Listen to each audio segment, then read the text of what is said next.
하나님께서 오늘 우리에게 주시는 말씀은 요한복음 11장 45절로부터 53절 말씀입니다.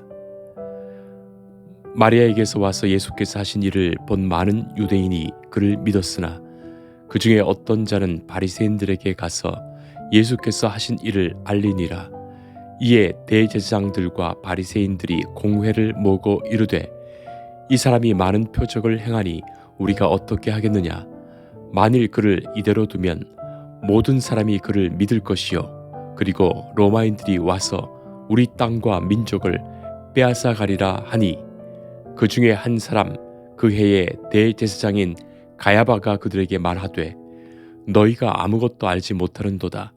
한 사람이 백성을 위하여 죽어서 온 민족이 망하지 않게 되는 것이 너희에게 유익한 줄을 생각하지 아니하는도다 하였으니 이 말은 스스로 함이 아니요 그 해의 대제사장이므로 예수께서 그 민족을 위하시고 또 그 민족만 위할 뿐 아니라 흩어진 하나님의 자녀를 모아 하나가 되게 하기 위하여 죽으실 것을 미리 말함이러라. 이날부터 그들이 예수를 죽이려고 모의하니라. 아멘. 제가 최근까지 새벽 기도에서 전했던 하나님의 절절한 사랑의 이야기 가득한 호세아서 그 맨 마지막 장 마지막 절 말씀이 14장 9절에 누가 지혜가 있어 이런 일을 깨달으며 누가 총명이 있어 이런 일을 알겠느냐. 여호와의 도가 정직하니 의인은 그 길로 다니거니와 그러나 죄인은 그 길에 걸려 넘어지리라. 성도 여러분, 두 인간이 있습니다. 한 인간은 지혜와 총명이 있습니다. 그러나 다른 인간은 어리석고 미련합니다. 지혜와 총명이 있는 사람은 깨닫지요. 그러나 어리석고 미련한 인간은 보아도 보지 못하고 들어도 듣지 못합니다. 지혜와 총명이 있어서 깨달은 자는 하나님이 말씀하신 그 길로 행하여 다니지요. 그를 하나님은 의롭다 하십니다. 그러나 어리석고 미련해서 전혀 깨닫지 못하는 이는 하나님 말씀하신 바로 그 길에서 오히려 걸려 넘어집니다. 하나님은 그를 죄인이라고 하십니다. 우리가 다 복음의 사건과 말씀을 듣고 그 말씀을 깨달아 그 말씀을 따라 사는 사람들입니다. 하나님은 우리를 의롭게 여겨주시고 하나님의 백성 천국 시민 삼으셨어요. 그러나 복음의 사건과 말씀을 들어도 전혀 깨닫지 못하는 이들은 오히려 말씀에 걸려 넘어지고 하나님이 말씀하신 길을 가지 못하는 이들, 결국 하나님의 심판을 받게 됩니다. 구약시대나 예수님 시대나 오늘 우리가 살아가는 이 시대에도 마찬가지죠. 성도 여러분, 여러분들은 어떻습니까? 지혜와 총명으로 하나님의 말씀을 깨달아 알며 그 길을 걸어가고 계십니까? 오늘의 말씀은 이렇게 시작합니다. 45절 말씀입니다. 마리아에게서 와서 예수께서 하신 일을 본 많은 유대인이 그를 믿었으나. 예수님이 하신 일을 보면서 사람들은 예수님을 믿게 됩니다. 하나님이 보내신 분이 아니고서는 이런 일이 있을 수 없다는 그 분명한 증거를 보면서 예수님을 믿게 됩니다. 자, 그런데 오늘 우리가 읽은 마지막 53절을 보세요. 이날부터 그들이 예수를 죽이려고 모의하니라. 바로 그렇게 둘로 나눠집니다. 예수님을 믿는 사람과 예수님을 죽이려는 사람.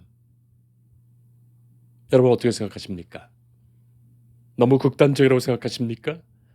그러나 엄연히 존재하는 현실입니다. 자, 그렇다면 마리아에게 와서 예수께서 하신 일이 무엇일까요? 베다니 마을에 사는 예수님의 친구인 나사로가 죽었습니다. 그의 누이인 마르다와 마리아는 언제나 예수님을 친절히 진심으로 대했던 믿음의 사람들이죠.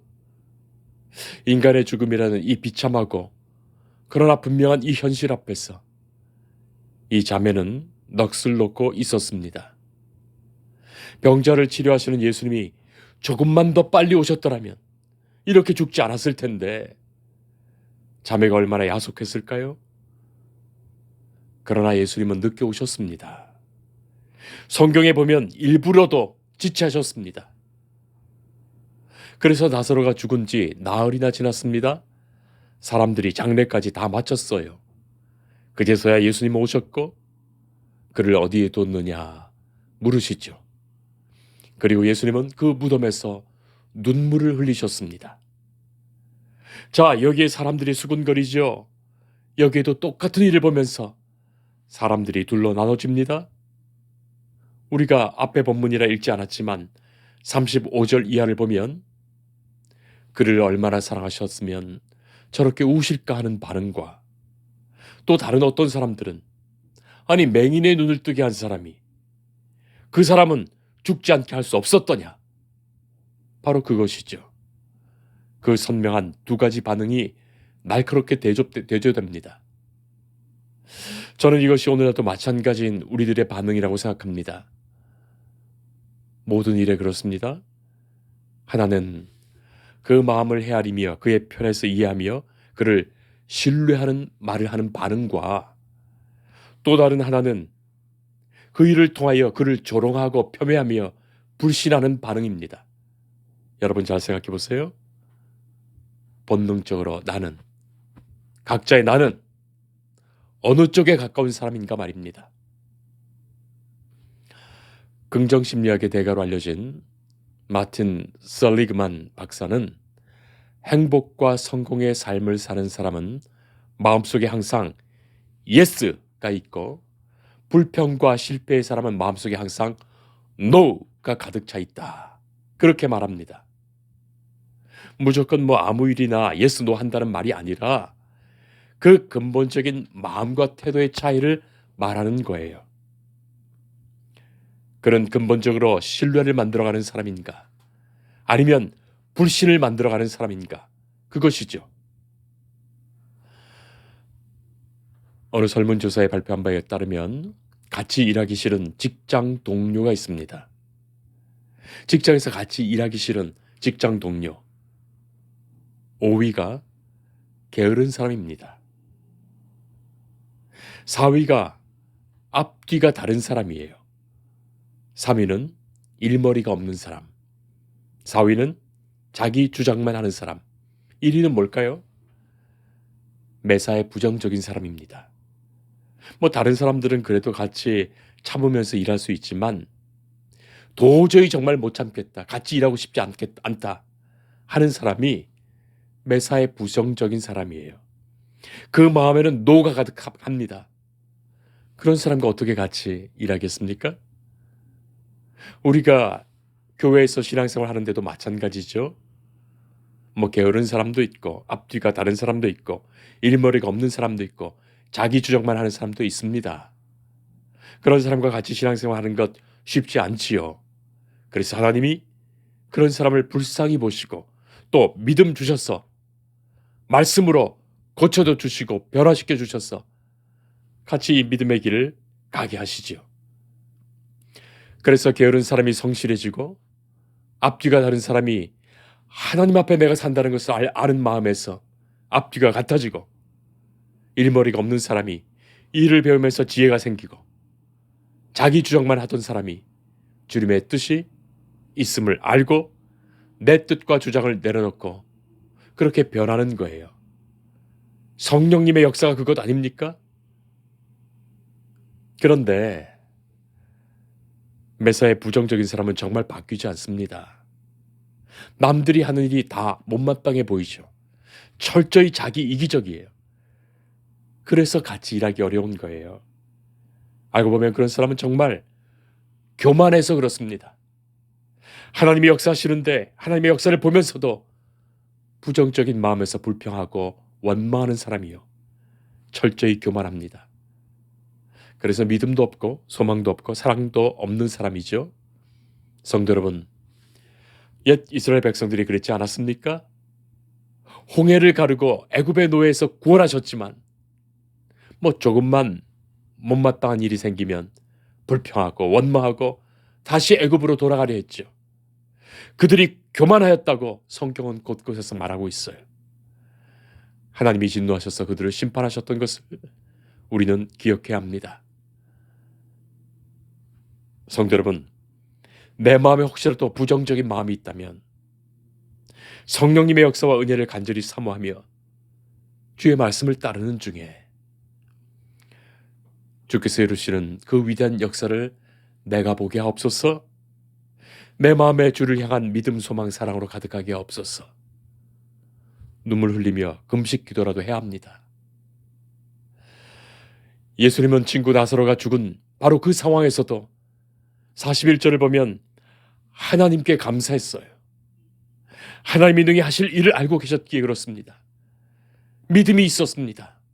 어떠한 상황에서도 감사하는 사람, 하나님의 역사를 믿는 사람, 그가 하나님의 사람이에요. 예수님은 죽은 나사로에게 나사로야 나오라 하셨어요. 자, 어떻게 되었습니까? 죽은 자가 수족을 배로 동인 채 나옵니다. 바로 이 사건이에요. 이 일을 보고서 많은 사람들이 예수님을 믿게 되는 거예요. 나의 주, 나의 하나님으로 믿게 되는 겁니다. 그러나 어떤 이들은 이 일로 예수를 더욱 미워하고 본격적으로 그를 죽이려고 합니다. 예수님이 행하신 이 일이 알려지고 드디어는 대제사장과 바리새인들이 공회로 모이죠. 오늘 말씀 53절은 이날부터는 그들이 예수를 죽이려고 모이하니라 말씀합니다. 공회로 모인 이 자리가 예수를 죽이려는 음모의 자리가 된 것이에요. 저는 최근에 책 한 권을 읽고 있습니다. 몇 년 전에 베스트셀러였는데 최근에 사서 읽고 있어요. 하버드 대학의 교육 신경과학 분야의 교수로 있는 도트 로즈라는 분이 쓴 조금 두꺼운 책입니다. 벌써 2년 전에 나왔는데 11쇄가 인쇄되었습니다. 제목은 집단 착각입니다. 부제가 인간 본능이 빚어낸 집단사고의 오류와 관계에 대하여 라고 되어 있어요.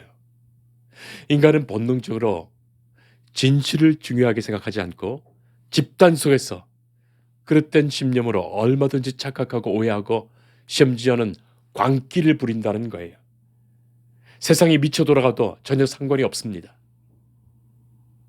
이 저자는 우리가 잘 아는 동화 벌거벗은 임금님을 첫 장에서 예를 들고 있어요. 임금님이 벌거벗었는데도 아무도 벌거벗었다고 말을 못합니다. 아예 벌거벗지 않은 것처럼, 아니 가장 아름다운 옷을 입고 있는 것처럼 칭송하지요. 모두가 집단으로 착각을 합니다. 이 집단 착각에 걸려들면 도둑놈도 도둑놈이 아니죠. 거짓말장이도 거짓말장이가 아닙니다. 광기도 광기가 아닙니다. 그래서 벌거벗은 임금님이 세상에서 가장 아름다운 옷을 입고 있다고 칭송하는 거예요. 임금님도 처음에는 이상하지만 자기가 그런 옷을 입고 있다고 믿고 있지요. 그러니 임금님이 벌거벗고 있어도 조금의 수치를 느끼지 않습니다. 그런 집단의 광기에 빠진 사회, 정치권, 집단 지성이 버젓이 존재한다는 거예요. 예수님을 죽이려는 공회의 모임이 마치 그와 같습니다. 오늘의 말씀 속에 대제사장인 가야바가 등장하지요. 그의 말에 아무도 반문하지 않습니다.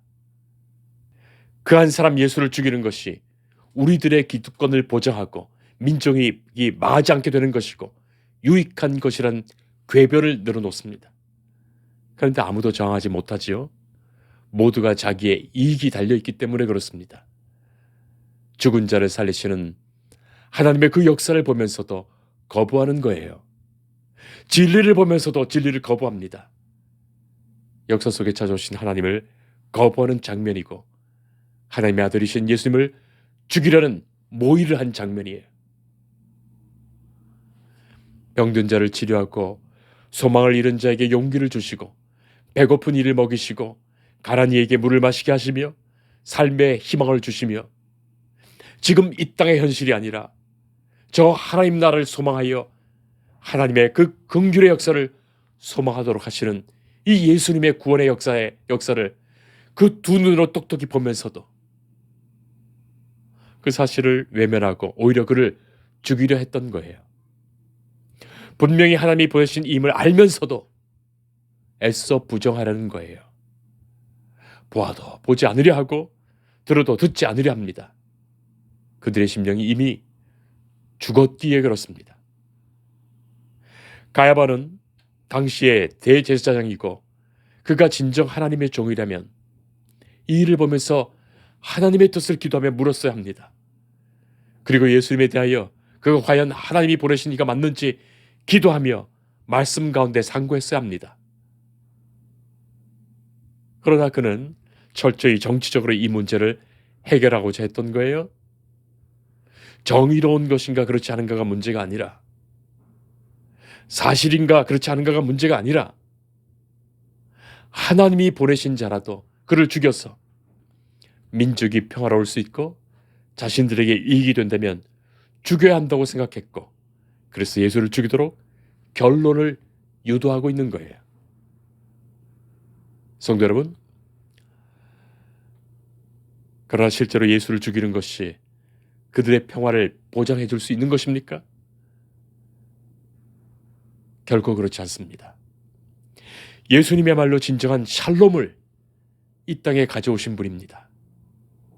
하나님이 보내신 이를 죽여서 결국 살아계신 하나님의 더욱 무서운 심판을 받을 것을 왜 모른단 말입니까? 역사적으로 예수를 죽인 유대는 철저히 패망하고 맙니다.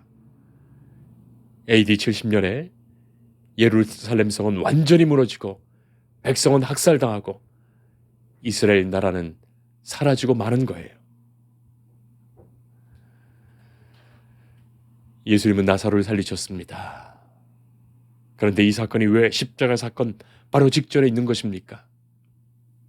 왜 예수님은 나사로가 죽을 때까지 기다리셨다가 장례를 다 치르고 난 다음에야 그곳에 가신 것입니까? 바로 이 사건이 예수님의 십자가와 부활을 미리 보여주고 있는 거예요.